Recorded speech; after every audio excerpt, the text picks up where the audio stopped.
habari ndiamo sana serero rundo mwaigo tuacha haiga Kisii Polytechnic cha launch ile nyota ne project ile target abana abakebi chana bali miaka 18 miaka 29 ndio kama yote baga bagende university the dropouts muna mama yetu siya mnera ko na wali mama yetu mangana mwana krasi yuko ali university ya abule abantu batabona no endre kende keyo kiara chabe almost like this person uses the opportunity to airuda ya new president ni program ya nyota no kuendelea ya bana aba patika chetu university ya university egere paso program ye ili tuta number 1 no koma skill abandi bali bato train tu bandi bato ya mechanic bandi bato ya data engineering egere bato basic training skill ebulisi basic training y'abanyoratiza ili tubera konya number 2 abandi bali bakolire ibintu bogote bara bayasa makokabo z'ibikoro byabo abandi bagarara guzira mu ngati yasana abandi bala mekanika bayasana bakajara korosiga kigari kabisa lakini tawa certificate dinero prior learning recognition ndio chakwa egera bantaba ba learning ndio tawa certificate ebe paisa tuyaga tocha le roga ya no ko basoni mangana ya sara entrepreneurship egere ben doli ese program ya nyota bagende ese business bagende egere basoe ba test ese ndia sara kibende tuko kwa egere ba itre process yosi bako all bako moyo byo bako nyana eriga msi ne target president ile kere ward kibo di kitu chose kimi chose 045 kere ward nyara bana 70 na kero mano 70 anyore elga msi msi ya mnatubate kibo di 45 abana bonsi bibisi ngibonte kaba 3150 hapo benefit na usiga nero ere ward ene account ene kabisa okay county angisa tulichire jira ngikole ngana musi abantu abana to ngikiri kusato ni abana msini is one of the highest numbers bako benefit kurese Kenya again tuna babo bya abantu ndi serikali biyo ndi kachaba ngaini ero kaido tetebuoye ero karibia okerinde kana abantu bae na bana bae nga mo kare biyo serikali to zine serikali kolete serikali ya bonsi ne como no digo isso quanto bom se anda ya querer que te queire mune que na querer que era como chino queres no querer que te querer é para que ni tu teve bana baito chelo que toca essa coisa dele que babuga que programa já andava até vira bana baito atokorro que era bana bom zibia que no tokorro ya na bara umpare egera kere kama bagago toka chiga iga usene tuna NYS abantu bakuru umuntu kwese batamata kere chatisa abantu bayitana bato antu baba ngaina abana bikiwe bemincho zabana mpa mbes soki baende belike onyere to lusi opportunity abantu baki muneke kebate quality kere wodere 70 eposhi the president ko ligere chiwa chonsi te toka ga usiga wai wodia tokire mutare atai ande nintu chande kito most tira bana baita bange baro atabakas go ani to ndo media kutangasa mangana kabisa kaya eli bangelia getokire youth pasobe enroll gereba bari kwegente ba pasoye teke ba jibanya njibese kiba cyake exam yes asinga chembre go to aso bona no kedinga bana aba abatwa batwere babenya kwekana ati se batwere number 2 batto ko bari ko se university bobo de program aba batto batawa number 3 ne screening questionnaire because we did it online tari monto uchi korra na mia form njoli ya ko online niro korra ge screening weta mo lebo ko chete gete biasero tagete nyakere kere ge to ba ko endro then in the online you get into a database for get ready in a fair way so the most transparent means you can enroll digitally when you do that screening when you confirm that I actually challenge you to test star 254 hash moroni yake ko ba kere wasayini yake ko breed out nini mtora muli kamisi esi ukoro pako moyo egere bya register onyo ndibwe nsi to gutore challenge ya teresa bantu bangao ide sabchigo se chi bakia mangana se account commission onyo ndibwe nsi orega alinge mitai thank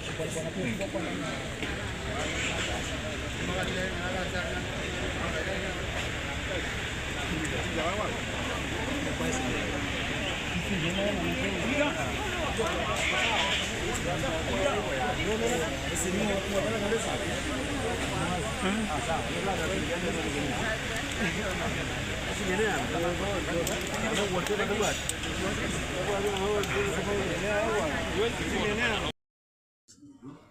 do a lot of marketing, and we use your media station to ensure that you cover us. We want to appreciate the team that we work with. We have the best enrollment. For this time, we had an enrollment of 3,800 students, one of the best in the entire Lake region. Now, Lake region for us, Tibet, start from Nyamira, Kisii, Migori, Kisumu, and Siaya. So none of the institutions scored the highest enrollment that we did, and that is courtesy of your work, which I did a lot of new Kisii TV, did a lot. We are still doing more for January, and we're also having a lot of programs that we do here. Kisii does very well. If you look at my office, you see so many trophies. It means a lot of work is going on here in terms of research, co-curricular activity, and those are the things we would want you people to positively highlight.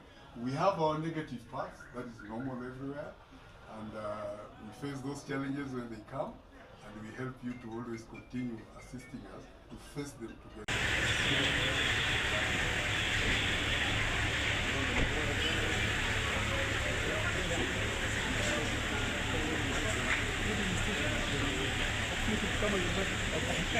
Yes, Salama. Yeah, sorry, count. Yeah.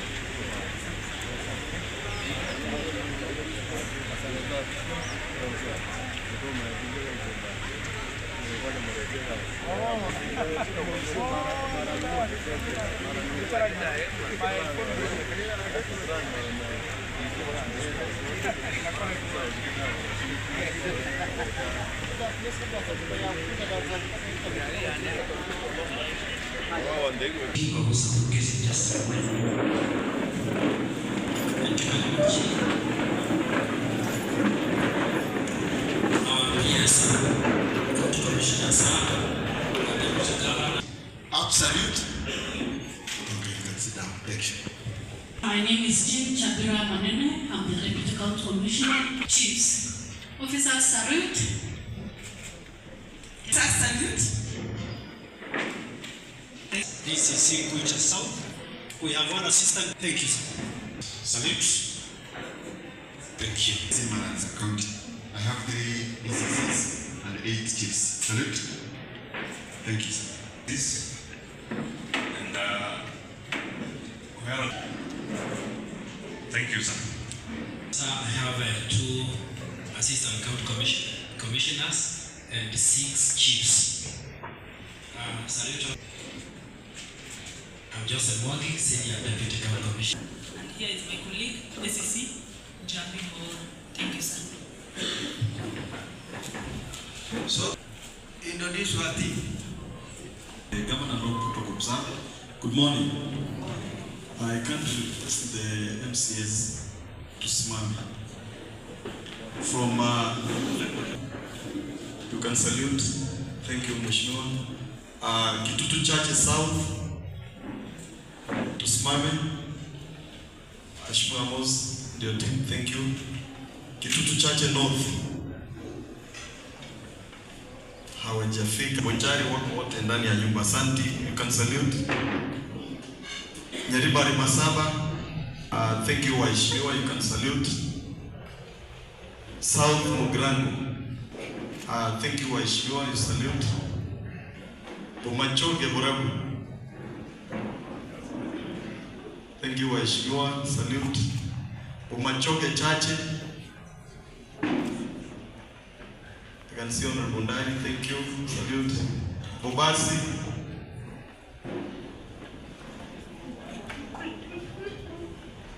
Honorable Bobari, I can see you, salute. Welcome, sir. My name is Dennis Ombachi, leader minority Kisii County Assembly. The leader of majority Kisii County Assembly, thank you. Asante. My name is Stella Ayuko, the County Employment Officer, Kisii Nyamira.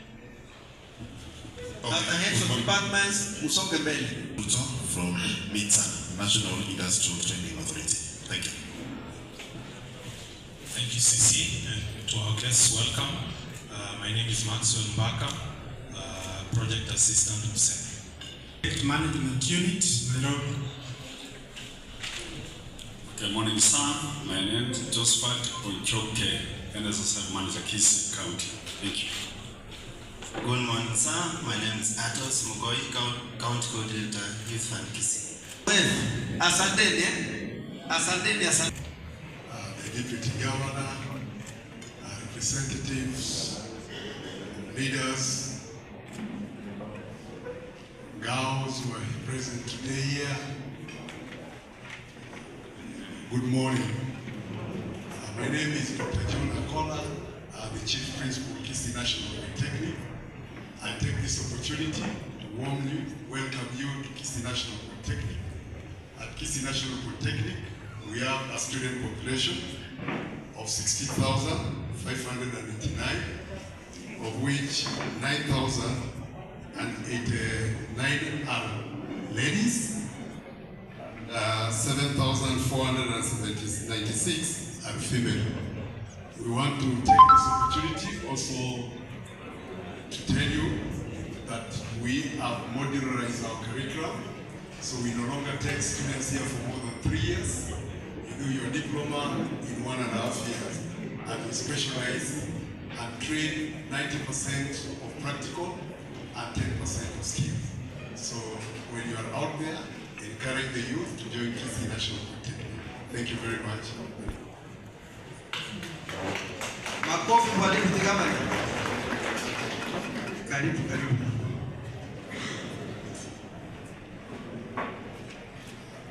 Our chief guest, Mr. Steve Isaboke,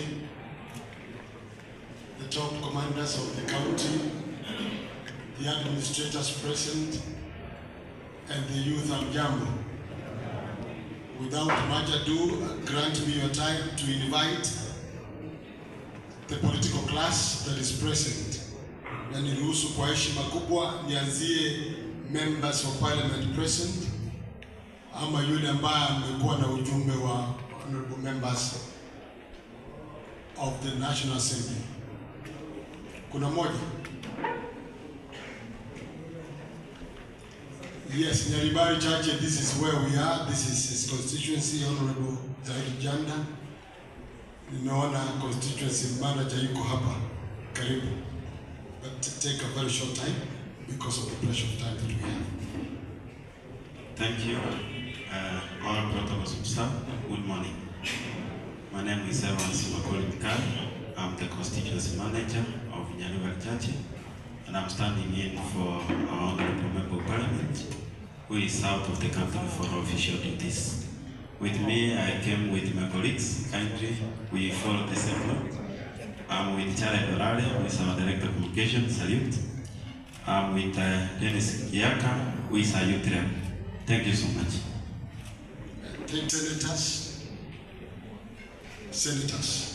Kuna mwenye ametumwa na any of the senators. Mheshimiwa mgeni, hakuna mtu pale, so I don't want to. Na kwa niaba yake, PS, you are welcome to this great county of Kisii, your homeland. This is the speech that was to be read, but the governor, sababu ambazo hazingeweza ipukika, he wasn't around today. He asked me to read this speech on his behalf. It's a very brief one.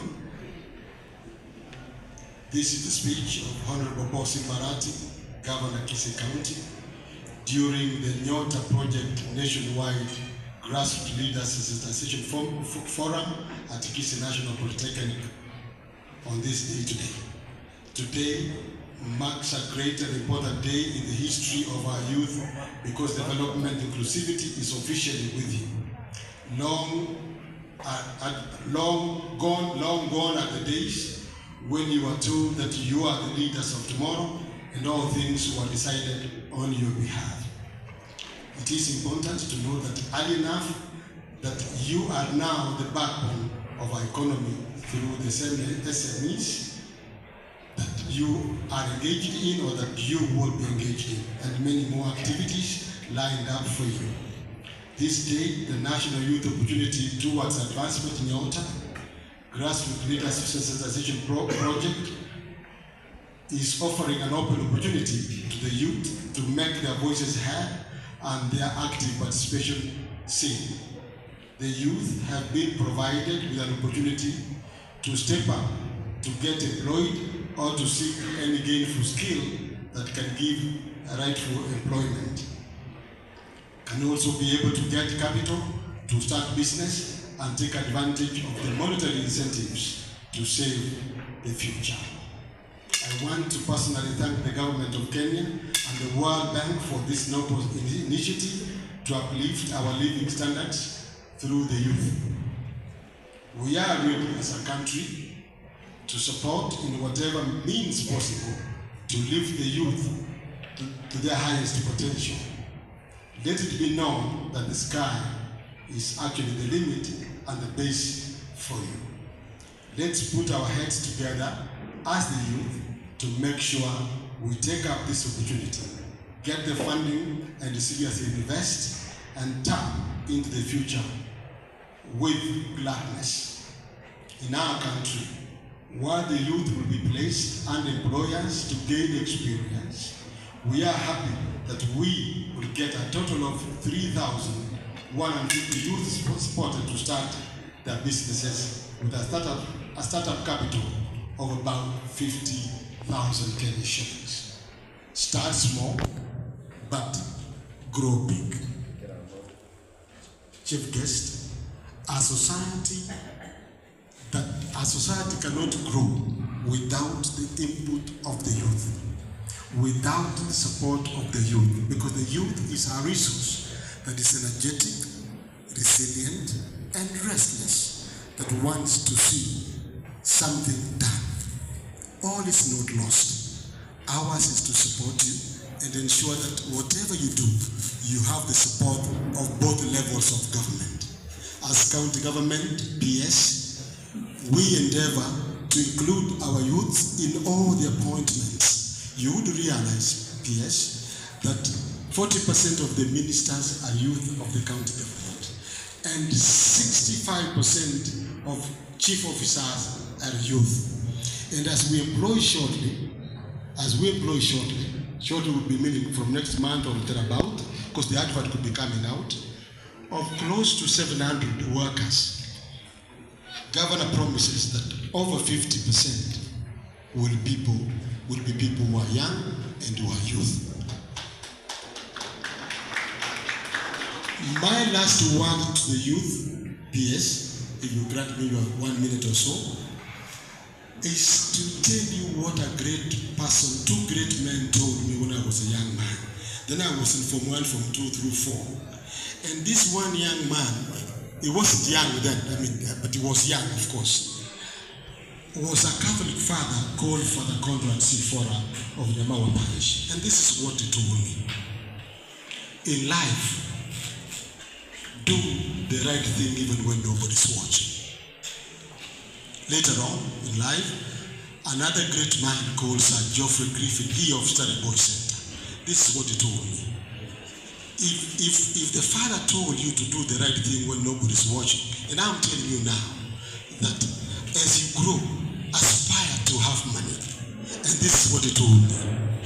Always take care of the coins, because if you don't, the notes will not take care of themselves. With those very few remarks, allow me to stop there and wish you all the best in this forum as I hand over this mic to the County Commissioner, Brother Kibati. Makofi kwa DG. Asante.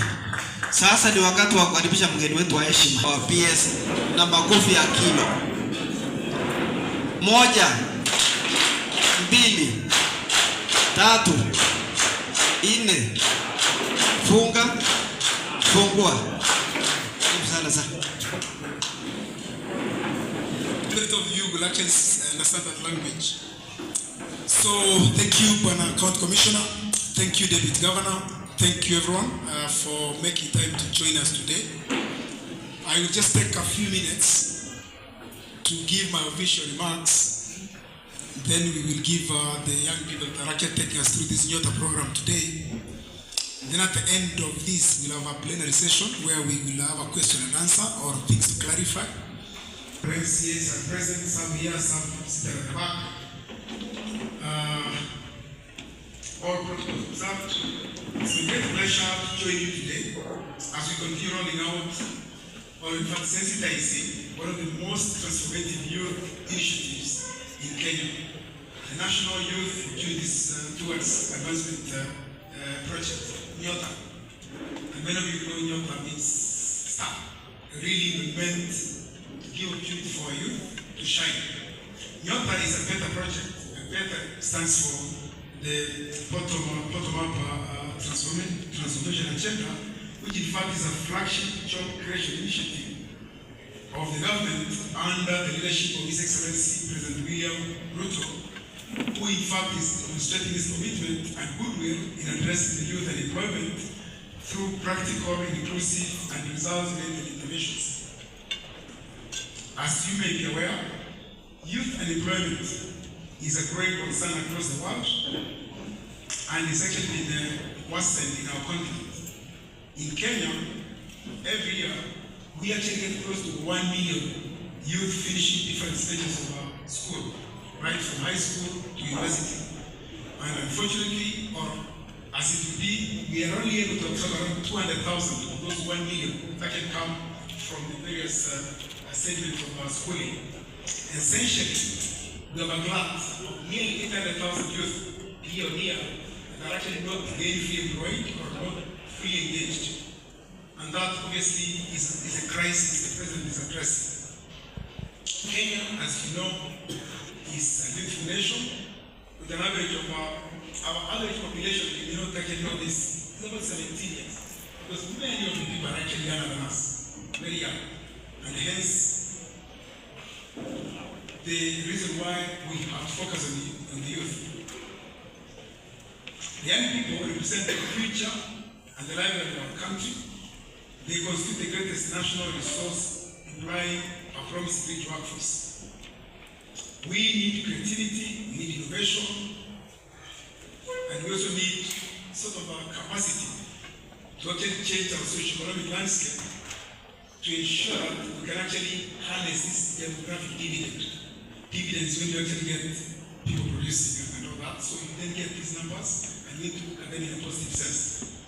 So again, this is background. The government is actually partnering with the World Bank to roll out a $1 billion shilling project aimed at bettering the livelihoods of our vulnerable youth by improving their employability, giving them a chance to actually be employable, giving them skills, and expanding employment opportunities through entrepreneurship. This is not a project that we're launching out today. And I actually want to say that His Excellency President, someone, all of us as PSs have said, the approach to this youth issue is whole government approach. So that's why you see the MCAs representing the county assembly, deputy governor representing the county. You're seeing us coming from national level, you see there, national government represented by the county commissioner, and indeed all agencies to come together and pull so that we can work to address this issue. The Nyota project seeks to benefit about 820,000 vulnerable young people across the country, targeting all the 1,450 wards. As you know, our country is structured into obviously counties, constituencies, and wards. So nationwide, we got 1,450 wards. And in this particular project, we're targeting youth who are actually between 18 and 29 years. And for the persons with disabilities, we're actually targeting to include up to 35 years. So normally we are more inclusive. So PWDs, we expand that age group. This also addresses the issue that we also target both male and female. We actually want equity. And I'm so glad that when I'm looking at the GAO missions, you've done very well by the county commission. I've seen a very fine balance between the madam officers and the gentlemen officers. It's almost balanced. Give yourselves a clap. When I grew up, I never really saw any Kisii sort of a lady chiefs or some chiefs. And I'm actually seeing now it was a hub exactly that which then really talks to why even this youth program is targeting 50-50. And it's actually targeting across the country, including even refugee youth that are actually official in our country. In terms of the North Initiative, there are actually 3 pathways. And as you say, targeting youth between 18 years to 10 years, those who never got a chance to go to university. That's really the vulnerable net. And you know, in Kisii, if someone is dropping out where we are, people say, where are they going to go? I mean, now it's a big opportunity for those same youth that maybe people thought they never have a chance to actually secure themselves through different pathways. And the pathways include on the job experience, where people basically get an opportunity. For example, mechanics, tailors, all of those things, and they actually gain experience on the job. And eventually, as we saw, the president actually included experience recognition procedure. So where your experience actually gives you a certificate. So those youth will actually go through on-job experience and eventually build themselves employable. And like as I've said, there's also the recognition of prior learning. So there's some that actually informally go to a Chokali garage, they learn, they can fix the car quickly, but don't have a certificate. And I think the president, because of his bottom-up economic transformation agenda, said we need to include those hustlers, we need to include those young people. And deliberately, the law was passed to now do recognition of prior learning. You have learned, you don't have a certificate, there's a procedure to actually include you, and that is targeting 20,000 of those youth across the country. And then finally, the other part is business support, where we're targeting 100,000 young entrepreneurs, 70 per ward across the country, to actually target business development, training, and eventually they get startup capital worth 50,000 per beneficiary across to actually start enterprise. So essentially, a youth, 18 to 29, they are dropouts, as we call them, never went to university. They possibly don't have any other gain of employment. They then go through this scheme by registering that will start tonight. We're targeting 70 per ward. So it's very important that the officers responsible for wards, the DCCs and the ACCs and the chiefs, that you sensitize and say every ward has got 70 of these youth. Eventually, when they go through the scheme and they're qualified, because everything is online, they then are eligible to get 50,000 shillings. They then are able to start any enterprise. They can start a small farm, they can start a small business, they can start a distribution venture, something to keep them busy. And many of you know that 50,000 is not a small amount. You actually get it as one, and you actually learn how to use it, you multiply it. And it will also teach you how to actually save. Once you make some money, you save. So North 2006 to train about 600,000 entrepreneurs on access to government procurement opportunity.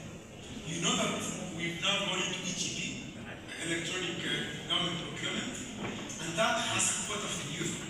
So that the president has actually set aside about 600,000 opportunities for the youth to make sure that when those opportunities are online, that there's a quota set aside for the youth. So that we adults or any of these other people that are privileged do not participate, that the youth actually get that chance to participate and actually win and do the business, do the service, and eventually also make a living. I expect a clap from the youth on that side. We're giving you an opportunity. So the project also promotes a sustainable saving culture.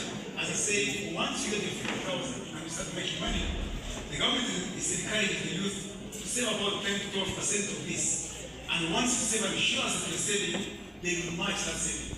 And as you know, saving is very important. We're not always earning to eat or to consume.